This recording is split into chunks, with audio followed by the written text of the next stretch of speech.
যারা তোমার ক্ষতি করবে তারা তোমাকে না চিনেই তোমার ক্ষতি করবে। আমি তো কখনো বোরখা পরিনি, এখন হঠাৎ করে যখন বোরখা পরবো তখন তোদের মাথাতেই আসবে না যে আমি বোরখা পরেছি।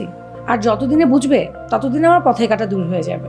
তুমি প্রতিদিন এই বাইরে যাও নিয়ে কেন যে এত উতলা হয়ে যাও অনিকা, আমার মাথায় ধরে না। আচ্ছা, কয়েকটা দিন বাইরে না গেলে কি এমন ক্ষতি হয় বলো তো? বাসায় থাকলে আমার অনেক অস্থির লাগে ভাবি। সাহিলের স্মৃতিগুলো আমাকে অনেক বেশি কষ্ট দেয়। যতক্ষণ বাইরে থাকি ভালো থাকি। হ্যাঁ, তুমি যাই বলো, তুমি বাইরে যাও, কখন যাবা, কি করবা, এগুলি নিয়ে তো আসলে আমি তোমাকে ফোর্স করতে পারি না, তাই না?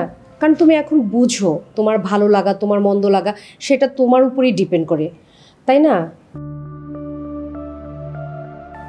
ঠিক আছে, থাকো।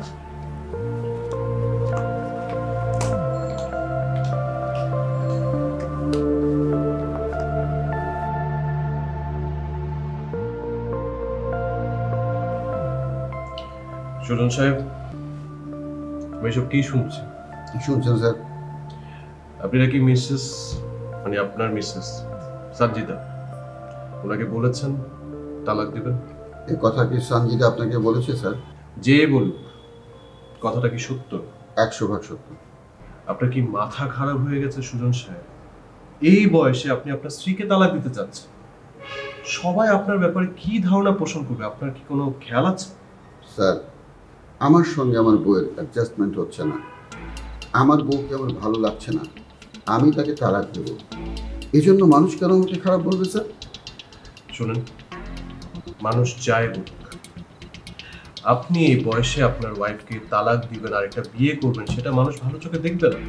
আর তাছাড়া আমি যতটুকু জানি সঞ্জিতা ম্যাডাম আপনাকে অনেক ভালোবাসে। এত সুইট একটা ওয়াইফ, আপনি তাকে কেন তালাক দিবেন? আপনাকে সত্য কথা বলবো না মিথ্যা কথা বলবো স্যার? অবশ্যই সত্যি কথা বলবেন।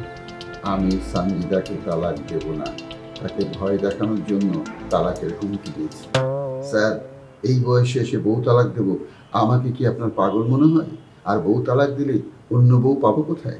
এই বয়সে কে আমাকে মেয়ে দেবে? আমিও তো সেটাই ভাবছিলাম। ভুল ভাবছিলেন স্যার, আমি তো বললাম এই বয়সে এসে আমি বউ তালাক দিলে আমাকে কে বউ দেবে? মানে আরেকটা মেয়ে কে আমাকে দিবে বিয়ে করার জন্য? হ্যাঁ, দেবে না। তাহলে এই তালাক নিয়েও আপনি ভাববেন না স্যার। শুনে খুশি হলাম, আপনার ম্যাডাম শুনলেও খুশি হবে। স্যার, আজকে একটা কাজ করে ফেলেছি। কি কাজ? জ্যোতিষীকে হাত দেখিয়েছি। তারপর? আমার হাত দেখে গড় গড় করে আমার সব সমস্যার কথা বলে দিল এবং সমাধানেরও পথ বলে দিল। বলেন কি? স্যার, আপনি যদি একবার ইচ্ছে করেন তাকে হাতটা দেখাতে পারেন। নাম করা জ্যোতিষী, আন্তর্জাতিক খ্যাতি সম্পন্ন, অনেক পুরস্কার প্রাপ্ত। তাকে হাত দেখালে গড় গড় করে সে আপনার সব সমস্যা বলে দেবে এবং সমাধানের উপায় বলে দেবে। ফ্যান্টাস্টিক! আপনার মুখে জ্যোতিষের এত গুণগান শুনে আমার এখনই গিয়ে তাকে হাত দেখাতে ইচ্ছে করছে। এত অস্থির হওয়ার প্রয়োজন নেই স্যার, 2 দিনের মধ্যে যান, অবশ্যই তাকে হাত দেখাবেন। ওকে, আপনি যখন বলছেন অবশ্যই যাব।